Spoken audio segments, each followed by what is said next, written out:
Hello everyone. कैसे हैं आप सब? मेरा नाम है धर्मेंद्र कुमार। तो जीव विज्ञान NCERT line by line series अपन ने स्टार्ट की थी।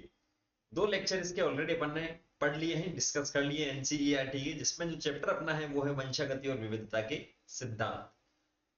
आज के सेशन में अपन बात करेंगे दो जीन की वंशागति। इससे पहले अपन ने मेंडल के नियमों के बारे में बात की थी फर्स्ट लेसन में, और सेकंड में अपन ने एक जीन की वंशागति के बारे में डिस्कशन किया था। उसका जो रिजल्ट था उसके बारे में अपन ने बात की। उसके जो अपवाद थे, सह प्रभाविता या ए प्रभाविता, उसके बारे में अपन ने डिस्कशन किया था। अब आज के सेशन में दो जीन की वंशागति के बारे में अपन स्टार्ट करते हैं। कौन कौन से टॉपिक आज अपन कवर करेंगे? तो ये जो टॉपिक्स है वो अपन कवर करेंगे एनसीईआरटी के। एक तो स्वतंत्र अपव्यूहन का नियम आएगा, दो जीन की वंशागति पढ़ते रहे। दूसरा आएगा वंशागति का गुणसूत्री सिद्धांत, और तीसरा आएगा सहलग्नता और पुनर्योजन, जो सबसे ज्यादा इंपॉर्टेंट है। बिना टाइम वेस्ट किए अपन स्टार्ट करते हैं। किसी भी टाइप का आपको डाउट रहता है तो कमेंट सेक्शन में कमेंट करके आप पूछ सकते हैं। डाउट की पिक्चर अगर आपको भेजनी है तो सर्च कीजिएगा MYDHARMEN। कहाँ करेंगे ये? इंस्टाग्राम पे सर्च करेंगे तो वहां आपको मिलूंगा डाउट की पिक्चर के लिए। वहां भी आप मेरे साथ केवल डाउट डिस्कस कर सकते हैं। तो स्टार्ट अपन करते हैं दो जीन की वंशागति। नेक्स्ट एनसीईआरटी का जो टॉपिक है दो जीन की वंशागति है। आप लोग एनसीईआरटी लेके बैठे हैं, ऐसी मैं उम्मीद करता हूं, आशा करता हूं यहाँ पर, जिससे काम आसान अपना हो जाएगा। ठीक है, हाईलाइटर और एनसीईआरटी। दो जीन की वंशागति, एक जीन की वंशागति अपन ने क्लियर कर लिया था कि किस प्रकार से वो अगली पीढ़ी में F1 और F2 में अपने लक्षण दिखा रहे, किस प्रकार से वो प्रभाविता का नियम होगा। ठीक है, वो अपन ने डिस्कस किया था, दो नियम वहां पर डिस्कस किए थे। तो मेंडल ने लक्षणों में भिन्न मटर के पौधों पर भी संकरण प्रयोग किया।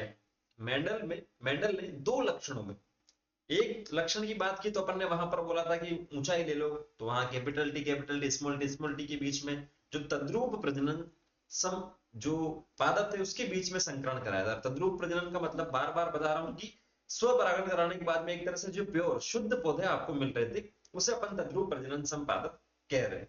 अब वो एक लक्षण के लिए था, वहां पर लंबापन था तो या बोनापन था, वो एक के दो विपर्यस्त लक्षण विशेषक थे। ठीक है, लेकिन यहां मैं बात करूं कि लंबेपन के साथ में बीज का आकार ले लेता हूं तो दो हो जाएंगे, बीज का कलर और बीज का आकार ले लेता हूं तो दो हो जाएंगे, तो वो दो जीन की वंशागति यहां पर हो जाती है। तो मेंडल साहब ने इस पर भी एक्सपेरिमेंट किया था। उदाहरण लिखा जैसे पीले और गोल बीज वाले पौधे का क्रॉस हरे और झुर्रीदार बीज वाले पौधे से कराया था। ठीक है, तो बीज का एक तो इसके अंदर जो दो जीन की वंशागति की बात करते थे, एक तो इसके अंदर क्या आ गया है, बीज का आकार आ चुका है, गोल होगा या झुर्रीदार होगा। और गोल और झुर्रीदार के बारे में भी अपन ने डिस्कस किया था कि जो मंड का संश्लेषण है कैपिटल बी से हो रहा है, तो वो क्या है, बड़ा आकार का हो रहा है, गोल है बिल्कुल, और स्मॉल बी से हो रहा है। तो झुर्रीदार हो रहा है, बीच वाला हो तो कैपिटल बी स्मॉल बी से होता है। ठीक है, तो बीज का आकार एक लक्षण आपके पास हो गया, और दूसरा कैसा हो गया, इसके बीज के कलर की अपन बात करते हैं, बीज का रंग की बात कर सकते हैं। तो वो आपके पास कौन कौन से लक्षण की बात कर रहे हैं, या तो वो पीला होगा या कैसा होगा, हरा होगा। तो दो यहाँ पर जीन अलग अलग लक्षणों के लिए जिम्मेदार हैं, चित्र में आगे बता रखा है। तो मेंडल ने क्या पाया कि इस प्रकार के जनकों के संकरण से केवल पीले रंग वाले गोल बीज, ये चित्र अभी डिस्कस करेंगे, ही प्राप्त हुए थे। ठीक है, जब इस पीले रंग वाले कैपिटल आर और स्मॉल आर, ठीक है, और कैपिटल वाई और स्मॉल वाई, ये दो लक्षण है आपके पास। तो ये आपके पास यहां जब क्रॉस करवाया था तो इसको कैपिटल आर स्मॉल आर मिला था, तो ये कैसे थे, ये गोल थे सारे के सारे। और ये कैसे थे, कैपिटल वाई स्मॉल वाई यहां पर मिला था, ये कैसे थे, पीले यहां पर थे। तो वो मेंडल साहब ने यहां पर बताया था। तो प्रभावी कौन सा रे प्रभावी कौन सा, इसमें अपन सिंपल से बता सकते हैं कि कैपिटल वाला प्रभावी और स्मॉल वाला ए प्रभावी। ठीक है, तो पीला रंग हरे के ऊपर, इंपॉर्टेंट स्टेटमेंट ये बता रहा है यहां पर, क्या कर रहा है, पीला रंग हरे के ऊपर एवं गोल आकृति झुर्रीदार के ऊपर प्रभावी है। ये वैसे टेबल में जो अपन ने डिस्कस किया था वहां पर भी आपके पास 7 विपर्यसी जो लक्षण थे उसमें अपन ने डिस्कस कर लिया। तो यही निष्कर्ष जब पीले और हरे तथा गोल और झुर्रीदार बीज वाले पौधों के बीच एक संकरण एक संकरण अलग अलग किया तो इनके परिणामों से भी मिलता है। मतलब या तो इन दोनों को साथ में ले लो, ये मैंने अलग अलग करवाया, ठीक है, इसका इसके साथ और इसके साथ अलग अलग है। अब इसको साथ में आप लेते हो तो क्या करोगे, कैपिटल वाई का आप इसके साथ करवाते हो, कैपिटल स्मॉल आर और स्मॉल वाई, तो रिजल्ट आपको मिला था। अब इनको अलग अलग आप करवाते हो तब भी सेम ही रिजल्ट मिलेगा, ऐसे ये अलग अलग करवा रखा है यहाँ पर। तो ये इंपॉर्टेंट स्टेटमेंट है यहाँ पर। तो जीनोटाइप प्रतीक जो है कैपिटल वाई आपके पास क्या प्रभावी पीले बीज वाले का और स्मॉल वाई ए प्रभावी हरे बीज का है। ठीक है, येलो पीला हो जाएगा और आर जो लिखा हो क्या राउंड के लिए और स्मॉल वाला होगा तो रिंकल हो जाएगा मतलब झुर्रीदार, तो डब्ल्यू नहीं लिखेंगे वहां पर। आपने इसके बारे में पहले से पढ़ लिया है कि किस प्रकार से आपका जो अक्षर है संकेत है उसका आपको प्रयोग यहाँ पर करना। ठीक है, तो वो आपके पास है। तो जो क्रॉस आप करवा रहे थे ये रहा capital R small Y capital Y और ये चारों स्मॉल यहाँ पर है, तो इसके बीच को चित्र में बता रखा है। तो जो निषेचन होने पर जो युग्मक बन रहे हैं capital R Y small R Y, जैसे यहां आप देखते हैं इसके अंदर ये कैपिटल वाई और यहाँ स्मॉल है सारे के सारे, तो यहाँ आप युग्मक बनाते हो तो किस प्रकार के बनेंगे आर और वाई, और यहाँ बनाते हो तो कैसे मिलेंगे आर और वाई, है ना, यही बनेंगे आपके पास, ये युग्मक आपके पास बनेंगे। तो ये आर आर वाई वाई को उत्पन्न कर रहे हैं। जब मेंडल ने इन F1 पौधों को स्वपरागित किया तो यहां जब इसके बीच में मैं क्रॉस करवाता हूं तो मुझे क्या मिलता है दोस्तों, यहाँ capital R capital Y small Y मुझे मिलता है, ये रहा।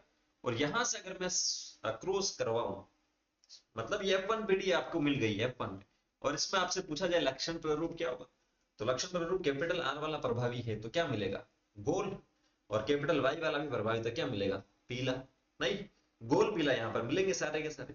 लेकिन जब इसका स्व क्रॉस अपन करवाते हैं, स्व परागण इसका करवाते हैं, जो F2 पीढ़ी आपको यहाँ से मिलती है, ठीक है, तो उससे पहले आपको क्या आना चाहिए युग्मक बनाना, यहाँ से आना चाहिए वापस से। तो युग्मक भी आपके पास कितने बन जाएंगे, जैसे एक तो कैपिटल आर कैपिटल वाई, एक कैपिटल आर स्मॉल वाई, ठीक है, एक स्मॉल आर कैपिटल वाई और एक स्मॉल आर स्मॉल वाई। तो ये चार प्रकार के युग्मक मेरे को यहाँ से मिलेंगे 2 की घात n। ठीक है, युग्मक बनाने का फॉर्मूला क्या होता है 2 की घात n होता है, और n क्या है यहाँ पर विषम युग्मकों की संख्या। ठीक है, ये तो विषम युग्मक कितना, पहला एक तो ये रहा कैपिटल आर स्मॉल आर और दूसरा कैपिटल वाई स्मॉल वाई, तो दो है, 2 की घात n करेंगे तो कितने बनने चाहिए 4 युग्मक आपके पास बनने चाहिए, तो ये 4 मैंने बना दिया अलग। ठीक है, तो जब इन्होंने इसके बीच में संकरण कराया तो 3/4 जो पौधे थे वो उसके बीज जो पीले थे और 1/4 के कैसे थे हरे थे। पीला और हरा 3:1 के अनुपात में विसंयोजित हुआ, जो अपन ने एक जीन की वंशागति के अंदर भी डिस्कस किया था। ठीक है, और सेम ऐसे ही गोल और झुर्रीदार बीज की आकृति भी 3:1 अनुपात में ही विसंयोजित हुई, एक संकर संकर क्रॉस की तरह। तो यहां आप देखें तो इसके अंदर देख सकते हैं, कोई दिक्कत वाली बात नहीं है। ये रहा गोल और पीला जनक पीढ़ी है, ये झुर्रीदार हरा स्मॉल आर स्मॉल वाई है। अब इसके बीच में आपने यहाँ पहले युग्मक बनाया तो एक प्रकार का युग्मक बना, यहाँ एक प्रकार का युग्मक बना, इसके बीच में जब क्रॉस करवाया तो capital R capital Y small Y आपको यहाँ से मिला। अब इसके वापस आप युग्मक बनाते हो स्व परागण के लिए, तो 4 प्रकार के युग्मक बनेंगे। तो ये रहे 4 प्रकार के युग्मक, फर्स्ट सेकंड थर्ड फोर्थ, ये नर का ये मादा का मान होता है, नर का मान लो first second third fourth, same ही है दोनों तरफ युग्मक, और इसके बीच में जब अपन क्रॉस करवाते हैं तो रिजल्ट आपको वही मिलता है वहां पर जो 3:1 में जो 20 संयोजित हुए थे वो। ठीक है, अब इस जीनोटाइप को देख करके जीन प्रारूप को देख करके आप बता ही सकते हैं, सिंपल सी बात है कि कौन सा गोल होगा, कौन सा झुर्रीदार होगा, कौन सा पीला होगा, कौन सा हरा होगा, नहीं बता सकते हैं ना अपन इसके अंदर, इस टेबल के अंदर यही आपके पास सिंपल सा है। जैसे फॉर एग्जांपल अगर मैं आपसे पूछूं आर आर वाई वाई ये कैसा हुआ, तो कैपिटल आर दोनों सेम है, तो ये आपके पास कैसा हो जाएगा गोल हो जाएगा और ये पीला हो जाएगा क्योंकि कैपिटल वाई इस पे प्रभावी है। अगर मैं आपसे पूछूं capital R sorry small R capital Y small Y है यहाँ पर, तो ये कैसा हो जाएगा झुर्रीदार और ये पीला हो जाएगा। तो ये आपको इस टेबल के अंदर जब क्रॉस करवाते हो तो इस प्रकार से मिलता है। ये इसको त्रिभुज के आकार में इस टाइप से अपन याद रखते हैं, जो 9:3:3 अनुपात का 9:3:3:1 का जो अनुपात आता है लक्षण प्रारूप का। ठीक है, तो 9 इस प्रकार से आपको देखने को मिलेंगे, ये जो मैंने व्हाइट कलर में बता रखे हैं ये सारे के सारे 9 है। उसके बाद में एक त्रिभुज यहां से बनता है, ये रहा, इन तीनों को मिलाते हैं तो 3 हो जाएगा ये, और उसके बाद में एक त्रिभुज आप यहां से बना लो, ये रहा, और ये एक सबसे लास्ट में फ्री रह जाता था। 9:3:3:1 जो अपने पास आता है फिनोटाइप का अनुपात है। गोल और पीले कितने होंगे 9 होंगे, गोल और पीले 9 होंगे, गोल और हरे कितना होगा 3 होंगे, झुर्रीदार पीला कितना होगा 1 होगा, झुर्रीदार हरा कितना होगा 1 होगा। अगर जीन प्रारूप अनुपात आपसे पूछा जाए तो आप क्या बताओगे 1:2:1 वाला बताओगे, नहीं, इसकी सिंपल सी ट्रिक भी है आपके पास, अगर कुछ भी नहीं आता आपको, अगर जीन प्रारूप आप भूल जाओ तो जीन प्ररूप और लक्षण प्ररूप की एक संकर का जो आपके पास एक संकर का जो जीन प्ररूप होता है, जीनोटाइप लिखता हूं मैं यहाँ पर, जीनोटाइप जो होता है वो क्या होता है सर, 1:2:1। तो 2 का कितना होगा, द्विसंकर की बात करें तो आपको क्या करना है, 1:2:1 को वापस से मल्टीप्लाई कर देना किससे, 1:2:1 से। ठीक है, एक का जीनोटाइप क्या था, 1:2:1। तो 2 का क्या होगा, 2 से अपन इससे मल्टीप्लाई करेंगे, तो पहले सबसे पास इसको कर लो, 1:2:1 आएगा, इस वाले को इसके साथ पूरा मल्टीप्लाई करेंगे तो फिर 2 वाले को कर लो तो 2:4:2 आ जाएगा, और सबसे लास्ट में 1 वाले को करेंगे तो 1:2:1 आ जाएगा। ये अपना क्या हो जाएगा, द्विसंकर संकरण का जीन प्ररूप आ जाएगा। सेम ऐसे लक्षण प्ररूप की अपन बात करें तो एक संकर में जो फिनोटाइप था, लक्षण प्ररूप था, वो क्या था सर, वो था 3:1। तो यहां अपन क्या करेंगे, 3:1 को वापस से 3:1 से मल्टीप्लाई करेंगे, तो यहां आपका जो लक्षण प्ररूप है वो आ जाएगा 9:3:3:1। पहले इसको आप इससे करो पूरे के साथ में, 3 को, केवल 3 को, फिर इस 1 को करो तो 9:3:3:1 यहां से आ जाएगा। तो ये आपके पास सिंपल सी ट्रिक है इनको समझने की। ठीक है, अब नेक्स्ट आता है स्वतंत्र अपव्यूहन का नियम। वहां पर अपन ने 2 नियम पढ़े थे, अब तीसरा नियम यहां पर आ रहा है, 2 जीन की वंशागति के अंदर स्वतंत्र अपव्यूहन का नियम। द्विसंकर क्रॉसों में चित्र में आपको बता रहा, फिनोटाइप जो है गोल पीला, झुर्रीदार हरा, गोल हरा और झुर्रीदार हरा 9:3:3:1 के अनुपात में प्रकट हुआ था।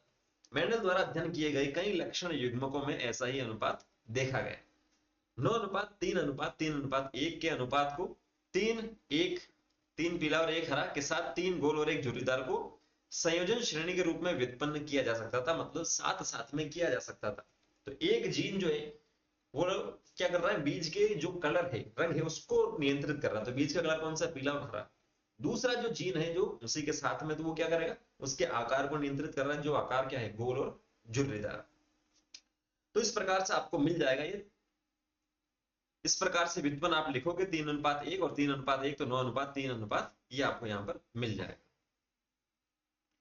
द्विसंकर क्रॉसों, 2 विशेषकों में भिन्न पौधों की क्रॉस। 2 विशेषक का मतलब जैसे एक आकार हो गया, एक इसका कलर हो गया, तो वो 2 विशेषक भिन्न के प्रेक्षणों पर आधारित मेंडल ने एक दूसरा सामान्य नियम प्रस्तावित किया, जिसे मेंडल का स्वतंत्र अपव्यूहन नियम कहा जाता है। बहुत इंपॉर्टेंट है। यह नियम क्या कहता है, यह नियम कहता है कि जब किसी संकर में लक्षणों के 2 जोड़े लिए जाते हैं तो किसी एक जोड़े का लक्षण विसंयोजन दूसरे जोड़े से क्या होता है, स्वतंत्र होता है। जैसे मान लो एक जीन जो इसको नियंत्रित कर रहा है, दूसरा जीन इसको नियंत्रित कर रहा है, तो आगे चलकर ये क्या हो गए, इन जो भी नियंत्रण कर रहे हैं लक्षण, वो एक दूसरे से स्वतंत्र यहां से करेंगे, एक दूसरे से अलग होंगे, जो जीन होंगे स्वतंत्र रूप से। और इसे क्या कहा गया, स्वतंत्र अपव्यूहन का नियम कहा गया कि 2 जीन के केस में एक जीन दूसरे से फ्री रहता है, मुक्त रहता है, विसंयोजित हो जाता है, कोई दिक्कत वाली बात नहीं आती। ठीक है, वो इन्होंने कहा था सिंपल सा। तो कैपिटल आर स्मॉल आर और कैपिटल वाई स्मॉल वाई पौधे में अर्धसूत्रण कोशिका विभाजन स्वरूप अंड और पराग उत्पादन के समय जीन के 2 जोड़ी के स्वतंत्र विसंयोजन को समझने के लिए पन्नेट वर्ग का सफलतापूर्वक प्रयोग किया जा सकता है। वो अपन ने देख लिया अभी, 16 जो बॉक्स अपन ने बने थे। युग्मक बनाने की विधि भी मैं आपको बता चुका हूं, 2 की घात n से युग्मक आप बनाएंगे। जीन की एक जोड़ी कैपिटल आर और स्मॉल आर के 20 संयोजन पर विचार करें तो 50% युग्मकों में कैपिटल आर होगा, 50 में क्या होगा, स्मॉल आर होगा। जैसे ये आर आर, ये वाई वाई है, तो यहां से आप इसको करते हैं तो क्या हो सकता है, या तो कैपिटल आर जा सकता है या क्या जाएगा, स्मॉल आर जा सकता है। तो 50-50% चांस है। सेम ऐसे या तो कैपिटल वाई जा सकता है या स्मॉल वाई जा सकता है। तो ये भी 50-50% चांस है वी संयोजन का अलग होने का। संयोजन का मतलब जुड़ना, वी संयोजन का मतलब अलग यहां से होना। तो याद रखने लायक महत्वपूर्ण बात यह है कि 50% कैपिटल आर और 50% स्मॉल आर का वी संयोजन 50% कैपिटल वाई और 50% वाई के वी संयोजन से स्वतंत्र है। जो ये बन रहा है यहाँ पर, इसका जो 50% चांस है वो इससे फ्री है, वो इससे फ्री है। ठीक है, अगर ये बनता है 50% चांस में ये आता है, तो वो भी इससे फ्री और वो भी इससे फ्री। इनका जो वी संयोजन होगा, जो अलग अलग होगा, वो स्वतंत्र रूप से होगा, और इसीलिए इसे क्या कहा गया है, स्वतंत्र अपव्यूहन का नियम से कहा गया है। अतएव कैपिटल आर धारी युग्मकों के 50% में कैपिटल वाई और दूसरे 50% में स्मॉल वाई, ये एक तरह से अगर ये आता है तो इसके साथ में या इसके साथ में क्या सकता है, या तो कैपिटल आ सकता है या स्मॉल आ सकता है, तो इसके भी 50-50% चांस यहाँ पर रहेंगे। ठीक है, तो ये 50% वाली बात ही इन्होंने यहाँ पर लिखा है। और जो आपके पास क्या बन जाएगा, 4 प्रकार के युग्मक यहाँ से बन जाएंगे। 4 प्रकार के युग्मक बनेंगे, तो 4 प्रकार की नर मतलब पराग की बात कर रहा है, 4 प्रकार की मादा मतलब अंड की बात कर रहा है। और उन दोनों को ही अपन ने वापस से क्या कराया, क्रॉस करवाया इस टेबल की हेल्प से। ऐसे एक साइड में नर के ले लिए अपन ने, दूसरी साइड में मादा के युग्मक ले लिए। जो ये युग्मक है ये लिखे यहाँ पर, एक साइड में इनको यहाँ पर लिखूंगा और दूसरी साइड को यहाँ लिखूंगा सेम को, तो आपको जो रिजल्ट है वो यहाँ से मिल जाएगा पुनेट की सहायता से। ठीक है, तो टोटल कितने आरेख हो जाएंगे, कितने वर्ग अपने पास मिल जाएंगे, 16 वर्ग, 16 वर्ग आपके पास मिल जाएंगे। तो जीनोटाइप और फिनोटाइप क्या होगा, इन्होंने एनसीईआरटी वालों ने पूछा तो मैं आपको पहले से ही बता दिया है। ठीक है, इसे दिए हुए फॉर्मेट से आप ज्ञात कर सकते हो, कोई दिक्कत वाली बात नहीं है। ये अनुपात जो है वो आप पता कर सकते हो भर करके। नेक्स्ट जो पॉइंट आता है वो कौन सा, वंशागति का क्रोमोसोम सिद्धांत, गुणसूत्रीय सिद्धांत। बोले अब तक ये जो भी एक पीढ़ी से अगली पीढ़ी में लक्षणों का स्थानांतरण हो रहा है वो किसकी वजह से हो रहा है। ठीक है, वो किसकी वजह से हो रहा है। उस टाइम तो मेंडल ने क्या बोला था, वो कारक है, कारक जो है वो नियंत्रित कर रहे हैं लक्षणों को। लेकिन अब आया है कौन सा, क्रोमोसोम सिद्धांत। तो लक्षणों की वंशागति पर किया गया कार्य 1865 में प्रकाशित हो चुका था। पहले ही बता दिया आपको, 1856 से 83 तक उन्होंने एक्सपेरिमेंट किया, लेकिन प्रकाशित हुआ कुछ टाइम बाद में, लेकिन फिर भी वहां पर संसाधन कम थे और बायो के अंदर क्या था, मैथ्स का इन्वॉल्वमेंट था, इसीलिए नहीं समझा गया। उस समय डार्विन साहब बहुत फेमस चल रहे थे, बाकी जो उनके जो वैज्ञानिक थे उनके कंपैरिजन में, तो हो तो गया था पब्लिश, लेकिन किसी कारणों से क्या था, इन कारणों से वो सन 1900 तक अज्ञात ही रहा था वो कार्य। ठीक है, उसके पीछे का कारण क्या क्या बताया था, एक तो आज की तरह उन दिनों संचार की सुविधा नहीं थी, आज तो अभी पोस्ट कर दो फटाफट से ऑनलाइन काम हो जाएगा, लेकिन उस टाइम नहीं था। दूसरा क्या था, जीन या मेंडल के कारक के लिए संकल्पना की कि वे लक्षणों के नियंत्रक की स्थायी व विविध इकाइयों के रूप में तथा इनका नियंत्रण की संकल्पना, अर्थात ऐसे एलील जो एक दूसरे के साथ सम्मिश्रण नहीं होता, मेंडल के समकालीन वैज्ञानिकों को रास नहीं है। क्योंकि मेंडल साहब ने क्या बोला था कि जो कारक है और जो जीन है वही लक्षणों को नियंत्रण कर रहे हैं। ठीक है, नियंत्रण की संकल्पना थी, लेकिन उस समय के जो वैज्ञानिक थे उन्होंने ऐसा नहीं माना। ठीक है, उन्होंने यह नहीं बोला कि अगर कोई एलील जो है या जीन की बात करें, दो जीन की बात करें एक दूसरे के पास में, तो वो मिश्र हुए बिना तो रह ही नहीं सकते, वो ऐसा सोच रहे थे, इसलिए भी जो माना नहीं गया। ठीक है, तो वो जो लोग क्यों नहीं मान पा रहे थे ऐसा इस कल्पना को, क्योंकि वे लोग जो प्रकृति की विविधता के आभासी सतत रूप से ही परिचित थे, आभास ही कर पा रहे थे, एक्चुअल में जो वो डीप में जा रहे थे वो नहीं पहचान पा रहे थे। तीसरा कारण क्या था, उस समय जीव विज्ञानियों को मेंडल का जैव घटना के स्पष्टीकरण के लिए अपनाया गया गणित आधारित रास्ता बिल्कुल नया और कई जीव वैज्ञानिकों द्वारा अस्वीकार्य था कि बायो के अंदर जीव विज्ञान में आप मैथ लेके आ रहे हो सर, कैसे पॉसिबल होगा। तो उसकी वजह से भी इनका जो कार्य ज्यादा फेमस नहीं हो पाया। सन 1900 तक तो पब्लिश हो गया था 1865 में, लेकिन फिर भी 1900 तक वो फेमस नहीं हो पाए। ठीक है, अंत में भले ही मेंडल का कार्य यह इंगित करता था कि कारक विविध इकाइयां होती है, फिर भी वे इनकी उपस्थिति का भौतिक प्रमाण नहीं दे पाए। अब संसाधन ही तो नहीं थे मेन समस्या, लेब जो थी बहुत अल्प विकसित थी, कैसे उनको दिखाएं कि जीन है या गुणसूत्र है या डीएनए है या केंद्रक है। ये सारी सब चीजें भी तो बाद में देखी गई, जब सूक्ष्मदर्शी आया, माइक्रोस्कोप आया उसके बाद में, तो भौतिक प्रमाण नहीं दे पाया कि सर केंद्रक ऐसा होता है, उसके अंदर गुणसूत्र ऐसे होते हैं सर, उसके ऊपर डीएनए ऐसे होता है, जीन ऐसा था, वो प्रमाण नहीं दे पाए कि ये किस पदार्थ का बना हुआ होता है। तो ये जो 4 कारण थे उसकी वजह से इनका जो कार्य था वो लगभग ना के बराबर ही पब्लिश हो पाया। ठीक है, तो इन्होंने मेंडल के नियमों को क्रोमोसोम की गतिविधि द्वारा समझाया। किन्होंने समझाया था, 3 वैज्ञानिक थे, उन्होंने यहां पर बताया था 1900 में वापस से पुणे शेनमार्क, एक तो डीवरीज, 1900 में 3 वैज्ञानिक डीवरीज, कोरेंस और वॉन शेरमार्क, ह्यूगो डीवरीज, पॉल कोरेंस इनका फुल नाम है, वॉन शेरमार्क ने स्वतंत्र रूप से इन्होंने अलग अलग अपना कार्य किया और वंशागति संबंधी मेंडल के जो परिणाम थे उसको वापस से खोजा था। तो इस समय जो माइक्रोस्कोप है, सूक्ष्म दर्शन की तकनीक भी प्रगति हो रही थी, उस समय मेंडल के पास ऐसा साधन नहीं था और वैज्ञानिक सावधानी से कोशिका विभाजन भी देख पा रहे थे। और कोशिका विभाजन देखने का किस सेंस में बोल रही है कि वहां केंद्रक दिख रहा था, केंद्र के अंदर होने वाली जो गतिविधियां थी गुणसूत्र अलग होना, डीएनए का रेप्लिकेशन होना, प्रतिकृति होना, वो सारा सब कुछ देखा जा रहा था। तो कोशिका केंद्रक में एक संरचना की खोज हो चुकी थी, जो कोशिका विभाजन के पहले द्विगुणित और विभाजित भी होता है, वो सारा सब कुछ देखा गया था। तो इनको क्रोमोसोम या रंग जाने के गुण के आधार पर रंगीन काय कहा गया। मतलब जो कोशिका के अंदर केंद्रक है, इसको स्टेन किया गया कुछ स्पेसिफिक रसायन से, उसको देखा गया और देखने की प्रवृत्ति के आधार पर इसको रंगीन काय कहा गया या क्रोमोसोम इसको कहा गया। ठीक है। 1902 तक अर्धसूत्रणीय कोशिका विभाजन के दौरान क्रोमोसोम की गति का ज्ञान हो चुका था, किस प्रकार से क्रोमोसोम कोशिका में विभक्त हो रहे हैं या गति उनकी हो रही है। वोल्टर सट्टन और थियोडर बोमेरी ने देखा कि क्रोमोसोम का व्यवहार भी कैसा है, जीन जैसा है। इन्होंने मेंडल के नियमों को क्रोमोसोम की गतिविधि द्वारा समझाया। तो ये आप देख सकते हैं, ये G1 G2 कोशिका विभाजन की जो अवस्थाएं आती है वो G1S G2 पता होगा आपको, अंतरावस्था, या उसके बीच में जो उसके बाद में जो सूत्री विभाजन आपके पास आता है 11th क्लास के अंदर, इसको अपन पढ़ते हैं। तो G1 ये था, तो इस G2 के अंदर आप देखोगे डबल हो गए यहाँ पर जो गुणसूत्र वगैरह, ठीक है, द्विगुणित। फिर आपके पास अर्धसूत्री विभाजन की पश्चावस्था आती है, तो ये आपके पास युगली है, ग्रुप के अंदर आपके पास देखने को मिल रहा है। अर्धसूत्री विभाजन जो सेकंड आता है, तो वहां पर आप देखोगे तो ये अलग अलग हो जाएगा, ये दो दो जो जोड़े थे वो अलग अलग यहाँ पर हो गए है ना, ये और ये क्या हो गए, अलग हो गए।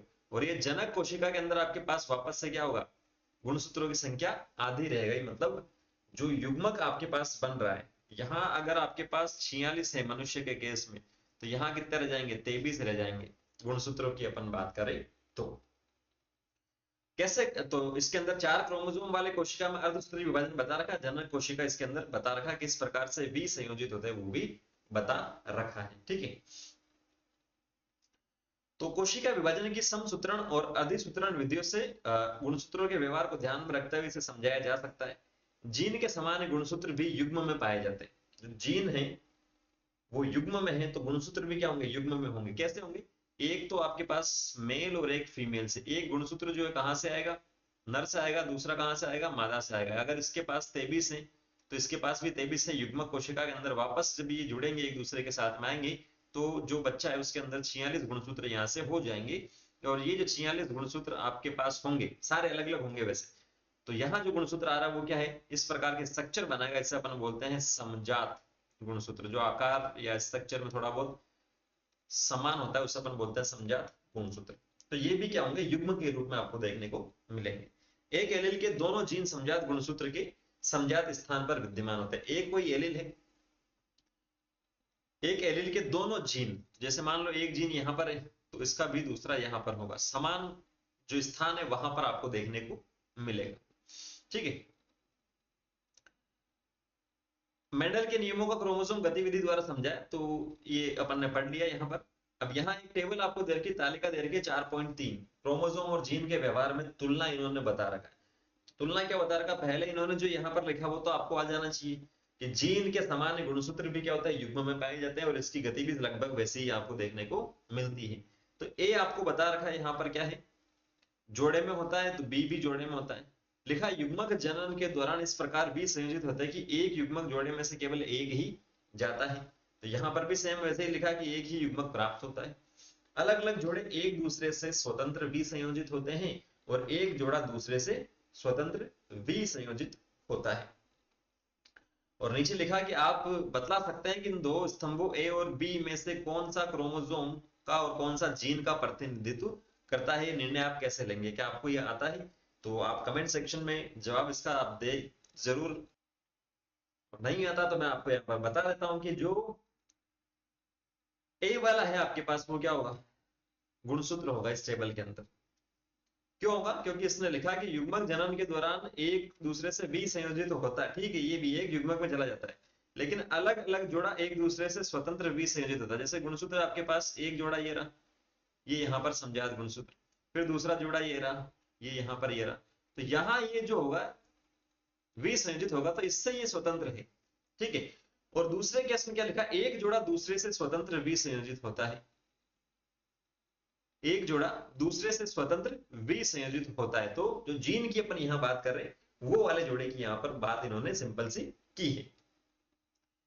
जीन कहां होते हैं, गुणसूत्र के ऊपर होते हैं। समजात गुणसूत्र की बात करते हैं तो एलील के जो है समजात गुणसूत्र होगा, तो एक जोड़ा जो है वो दूसरे से क्या होगा, स्वतंत्र रूप से विसंयोजित यहां पर होगा। ठीक है, बहुत ज्यादा कंफ्यूजन इसके अंदर रहता है, तो इस तरह के क्वेश्चन वैसे नहीं पूछता, लेकिन फिर भी आपको ध्यान में रखना है। अर्धसूत्रण फर्स्ट की पश्चावस्था में क्रोमोसोम के दो जोड़े मेटाफेज पट्टिका पर एक दूसरे से स्वतंत्र रूप से क्या होते हैं, पंक्तिबद्ध होते हैं।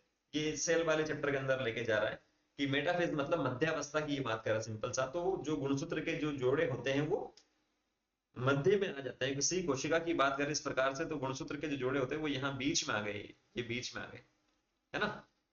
इसे समझने के लिए दाएं और बाएं स्तंभों के चार अलग अलग रंगों के क्रोमोसोम की तुलना करो, तो ये आप देखेंगे इसके अंदर तो समझ में आएगा ही। अर्धसूत्रण की पश्चावस्था लिखा, अर्धसूत्रण फर्स्ट की पश्चावस्था लिखा, ये अर्धसूत्री सेकंड की पश्चावस्था यहाँ पर आप चल रही स्टार्ट हो रही है। तो ये देखेंगे आप जो जोड़े हैं आपके पास गुणसूत्र के, वो जनन कोशिका आते आते यहाँ पर क्या होता है, अलग हो जाता है। ये जो जोड़ा है वो इससे स्वतंत्र है, नारंगी वाला जो है येलो वाले से स्वतंत्र रूप से अलग हो रहा है। सेम ऐसे इसके अंदर भी क्या हो रहा है, ये एक दूसरे से स्वतंत्र रूप से अलग यहाँ पर हो रहा है जनन कोशिकाओं की पश्चावस्था के अंदर। ठीक है, अब इस गुणसूत्र का वापस से आपके पास क्या हो रहा है, जब ये अलग हो रहे हैं तो ये भी एक दूसरे से अलग यहाँ पर इजीली हो रहे हैं।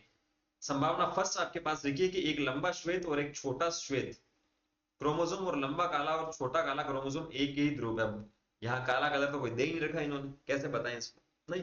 तो आपको सिंपल सा ध्यान में रखना है कि जो गुणसूत्र है वो एक दूसरे से क्या होते हैं, स्वतंत्र रूप से भी संयोजित यहाँ पर होते हैं। नेक्स्ट लिखा, सट्टन और बोवेरी ने तर्क प्रस्तुत किया कि क्रोमोसोम युग्म का जोड़ा बन जाना या अलग होना अपने में ले गए कारकों के विसंयोजन के कारण बनेगा। दो वैज्ञानिक आपके पास वापस से आए थे सर, क्या नाम था, सट्टन और बोवेरी, और उन्होंने क्या बताया था कि क्रोमोसोम युग्म जो गुणसूत्र का युग्म है उसका जोड़ा बन जाना, या तो वो बन गए या अलग हो जाना, तो किसके ऊपर ले जाए, अपने ऊपर ले जाए जाए कारकों के विसंयोजन के कारण बनेगा। जो गुणसूत्र आपके पास है उसके ऊपर जो जीन है, ये गुणसूत्र इसके ऊपर जो जीन है या जो कारक है, इसके विसंयोजन के कारण आपके पास क्या होगा, ये अलग अलग यहां पर होंगे। सट्टन ने क्रोमोसोम के विसंयोजन के ज्ञान को मेंडल के नियमों के साथ जोड़कर वंशागति का क्रोमोसोमवाद या सिद्धांत प्रस्तुत किया। तो अगर पूछा जाए कि वंशागति का क्रोमोसोमवाद या जो सिद्धांत है वो किन किन के अध्ययनों का परिणाम था, तो वो सट्टन का था, बोवेरी का था और मेंडल का था, लेकिन सट्टन ने इसको प्रस्तुत कर दिया था। इस विचार के विश्लेषणों का अनुपालन करते हुए थॉमस हंट मॉर्गन और उसके साथियों ने वंशागति का क्रोमोसोमवाद या सिद्धांत के प्रयोगात्मक सत्यापन की और यौन जनन उत्पाद विभेदन के लिए खोज की आधार नींव रखी थी। ठीक है, अब नेक्स्ट इंपॉर्टेंट पैराग्राफ यहां पर आता है। मॉर्गन साहब ने क्या बताया था, मॉर्गन ने फल मक्खियों जिसे कहते हैं फ्रूट फ्लाई, इसका नाम क्या है, ड्रोसोफिला मेलानोगास्टर, क्या नाम है, ड्रोसोफिला मेलानोगास्टर पर काम किया और कुछ अपना जो रिजल्ट है वो दिया था। अब नेक्स्ट पॉइंट क्या आता है, दो तीन पॉइंट ये है कि ड्रोसोफिला मेलानोगास्टर या फल मक्खी को है क्यों इन्होंने उपयोग में लिया।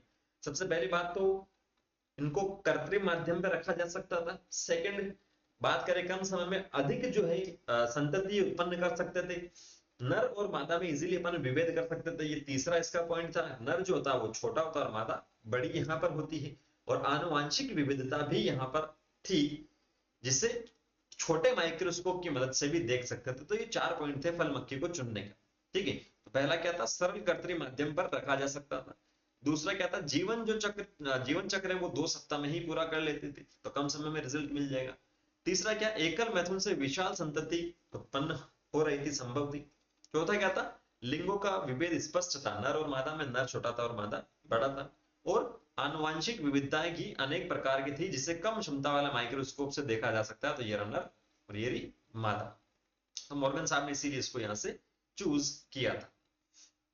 नेक्स्ट टॉपिक अपने पास क्या था, सहलग्नता और पुनर्योजन। बहुत ज्यादा इंपॉर्टेंट है, बहुत बहुत ज्यादा इंपॉर्टेंट है, कंफ्यूजन रहता है। सहलग्नता, लगन का मतलब क्या होता है, जुड़ना, सह का मतलब साथ साथ। ठीक है, जैसे मानो ये रहा मेरे पास कोई एक और ये मेरे पास रहा कोई दूसरा, ये साथ साथ में है। ठीक है, इसको अलग कर देते हैं अपन थोड़ा सा, ये साथ साथ में है। अगर जीन की या गुणसूत्रों की अगर अपन बात करें तो ये कोई साथ साथ में है यहाँ पर। ठीक है, केवल समझा रहा हूं। अब साथ साथ में रहेंगे दो, मान लो कोई दो दोस्त हैं। ठीक है, इसको सहलग्नता और पुनर्योजन को समझने के लिए कहानी बताता हूं। दो दोस्त थे जो बचपन से फर्स्ट क्लास से ही साथ में थे और 12th क्लास तक थे, तो उनकी बॉन्डिंग बहुत अच्छी हो गई थी, बहुत ज्यादा वो क्लोज फ्रेंड हो गए थे। लेकिन कोई तीसरा बंदा था उसके बीच में, कौन सी क्लास में, 10th क्लास में। तो ये रहा ए और ये रहा बी, जो स्टार्टिंग से पढ़ रहे हैं, ठीक है, फर्स्ट क्लास से पढ़ रहे हैं। लेकिन इसके साथ में सी भी आता है, ए प्लस बी प्लस सी, और ये जो सी आता है कौन सी क्लास में आता है, 10th क्लास में आता है। तो अब मैं आपसे पूछूं कि किसके बीच में दोस्ती गहरी ज्यादा होगी, तो आप कहोगे सर ए और बी के बीच में जो दोस्ती है वो ज्यादा गहरी होगी, क्लोज फ्रेंड होगी। तो उसे अपन कह रहे हैं सहलग्नता। जितनी ज्यादा आपके पास दोस्ती होगी, जितनी ज्यादा आपके पास दोस्ती होगी, तो पुनर्योजन की जो संभावना होगी वो क्या होगी, यहां पर कम होगी। पुनर्योजन का मतलब, अब ये दोस्त है, बीच में ये आपके पास आया था, ये क्लोज नहीं है, ये क्या नहीं है, क्लोज दोस्त नहीं है, तो ये आता है तो वहां पर क्या होगा, दोस्ती कमी होगी। दोस्ती कम होगी तो ये वाला जो है सी वाला, जो मान लो डी के साथ में भी दोस्ती कर सकता है, ई के साथ में, किसी के भी साथ में कर सकता है, तो वो पुनर्योजन यहाँ पर वापस से दूसरे के साथ में एडजस्ट ये हो सकता है, ठीक है। तो वही से आपको समझना है, सहलग्नता का मतलब साथ साथ, और पुनर्योजन का मतलब अलग अलग तरीके से आके जुड़ना। माफ कीजिए। लिंग सहलग्न जीनों के अध्ययन हेतु मॉर्गन ने ड्रोसोफिला में कई द्विसंकर क्रॉस करवाए। ये मेंडल द्वारा मटर में किए गए द्विसंकर क्रॉसों के समान थे। उदाहरण के लिए मॉर्गन ने पीले शरीर और श्वेत आंखों वाली मक्खियों का संकरण भूरे शरीर और लाल आंखों वाली मक्खियों के साथ में कराया, ठीक है। तो ये दो जीन की वंशागति एक तरह से हो गई। तो उसको जो मिला F1 में, तो F1 संततियों को वापस से उसने क्या करवाया, क्रॉस करवाया, तो F2 आपको मिली। तो उसने जो F2 के जो रिजल्ट देखे थे, तो ये दो जीन जोड़ी एक दूसरे से स्वतंत्र रूप से भी संयोजित नहीं हुई। वहां पर तो मैंने साहब ने बोला कि दो जीन की वंशागति में स्वतंत्र अपीयन का नियम है साहब, लेकिन यहाँ पर नहीं हुआ। और यहाँ जो F2 का अनुपात आपको मिलना चाहिए था, क्या मिलना चाहिए था, 9:3:3:1 मिलना चाहिए था, वो यहाँ ना मिलके कुछ अलग ही आपको यहाँ पर मिला था, ठीक है। अगर दो जीन है स्वतंत्र रूप से काम कर रहे हैं तो ये अनुपात मिलेगा, अदरवाइज यहाँ पर ये नहीं मिलेगा। मॉर्गन और उसके सहयोगी ये जानते थे कि जीन जो है क्रोमोसोम के ऊपर स्थित होता है, पहले से आपको बता दिया। और इन्होंने शीघ्र यह भी जान लिया कि जब द्विसंकर क्रॉस में दो जीन जोड़ी एक ही क्रोमोसोम पर होते हैं, ये रहा एक क्रोमोसोम और दो जीन जोड़ी अगर एक के ऊपर ही, जैसे मान लो ये रहा, ठीक है, तो जनकीय जीन संयोजनों का अनुपात ए जनकीय संयोजनों से काफी उच्च रहता है। ये एक के ऊपर ही है तो अगली पीढ़ी में इनका जाने का चांस क्या रहेगा, ज्यादा रहेगा, पास पास में, इसीलिए अगली पीढ़ी में जाने का इनका चांस ज्यादा रहेगा, क्योंकि ये पास पास में, ठीक है। अगर मान लो कि एक गुणसूत्र ये रहा, दूसरा गुणसूत्र ये रहा, तो एक जीन यहां पर है और दूसरा जीन यहां पर, तो इनका एक वापस से अगली पीढ़ी में साथ साथ जाने की प्रायिकता क्या होगी, कम होगी। मान लो कि अगली पीढ़ी में केवल यही गुणसूत्र जाता है और ये नहीं जाता, तो कैसे हो जा पाएगा। जबकि अगर एक ही गुणसूत्र पर ये जो जीन है, तो गुणसूत्र तो पूरा ही जाएगा, ऐसा तो है नहीं कि इस जीन को पीछे छोड़ के चला जाएगा। तो वही आपके पास एक ही क्रोमोसोम पर स्थित होते हैं दो जीन जोड़ी, तो जनकीय जीन संयोजन काफी ऊंचा रहता है। और मॉर्गन ने इसका कारण दो जीनों का भौतिक संयोजन या जुड़ना बताया कि जो पास पास में ये जो जीन है ये क्या होते हैं, एक दूसरे से जुड़े हुए होते हैं, और इसे क्या कहा गया, सहलग्नता कहा गया, ठीक है। एक ही क्लास के दो स्टूडेंट है तो वो काफी क्लोज फ्रेंड है, जबकि दूसरा क्लास का कोई स्टूडेंट अगर आता है तो वो क्लोज नहीं है, ठीक है। तो वो उनकी दोस्ती जो है एक क्लास से अगली क्लास में जब प्रमोट होंगे तो वो चलती रहेगी, उससे अपन कह रहे हैं सहलग्नता। और जो तीसरी क्लास का दूसरा जो बंदा है उसके बीच में सहलग्नता कम होगी, तो वो पुनर्संयोजन उसे कहा गया, ठीक है। तो जो एक ही क्रोमोसोम की जीन जोड़ियों के साथ होने का, ये क्या लिखा है, द्योतन करता है, ठीक है। साथ ही ए जनकीय जीन संयोजन के उत्पादन को पुनर्योजन कहा गया। एक गुणसूत्र के जीन ये रहे और दूसरे गुणसूत्र के जीन ये रहे, तो ए जनकीय जो है इनका संयोजन, मान लो यहां से इनका बीच में क्या होता है, क्रॉसिंग और होता है, जीन विनिमय होता है, तो उसे अपन क्या कहेंगे, पुनर्संयोजन कहेंगे, ठीक है। रिकॉम्बिनेशन कहा गया। डायग्राम अभी अपन डिस्कस करेंगे जो पीछे छूटा है। मॉर्गन और उसके दल ने यह भी पता किया कि एक ही क्रोमोसोम में स्थित होने पर कुछ जीन जोड़ियों में अधिक सहलग्नता थी। एक ही क्रोमोसोम पर जो जीन है उसके बीच में सहलग्नता ज्यादा मिलेगी, जुड़े हुए रहेंगे, भौतिक रूप से जुड़े होते हैं, ऐसा इन्होंने कहा था। और पुनर्योजन यहाँ पर क्या होगा, बहुत कम होगा, मतलब एक्सचेंज ऑफ जो जीन है वो बहुत कम होगा, वो दूसरे गुणसूत्र के ऊपर जो जीन है उसी की हेल्प से होगा, जैसे यहाँ पर है तो इसके बीच में हो सकता है। उदाहरण के लिए उसने पाया कि श्वेत और पीली जीन जोड़ी में सहलग्नता अधिक थी। इसमें पुनर्योजन 1.3% था। जितनी ज्यादा सहलग्नता होगी, जितना ज्यादा सहलग्नता होगी उतनी ही कम क्या होगी, पुनर्योजन होगा। ये एक दूसरे के उल्टे चलते हैं सर, एक दूसरे के क्या चलते हैं, उल्टे चलते हैं। सहलग्नता मतलब बहुत ज्यादा पास पास, उनको दूर करने की प्रायिकता ना के बराबर होगी, ठीक है। और पुनर्योजन का मतलब दूर उनको कर सकते हैं।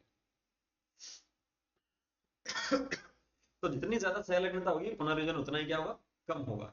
लेकिन श्वेत और लघुपंख जीन का पुनर्योजन अनुपात कितना था, 37.2 था। मतलब इसके अंदर सहलग्नता क्या थी, कम थी। सिंपल सी बात है। तो मॉर्गन के शिष्य एल्फ्रेड स्टेटिवेंट, ये बहुत अच्छे से ध्यान में रखना, साइंटिस्ट का नाम एल्फ्रेड स्टेटिवेंट ने एक ही क्रोमोसोम के जीन युग्मों की पुनर्योजन आवृत्ति को जीनों के बीच की दूरी, ये कह रहा है कि एक क्रोमोसोम पर जो जीन युग्म है उसके बीच की जो दूरी थी इस प्रकार से, उसको जीन मैप बताया कि बोले इसके बीच में इतना सेंटीमीटर, इतना माइक्रोमीटर, एक्स वाई जेड।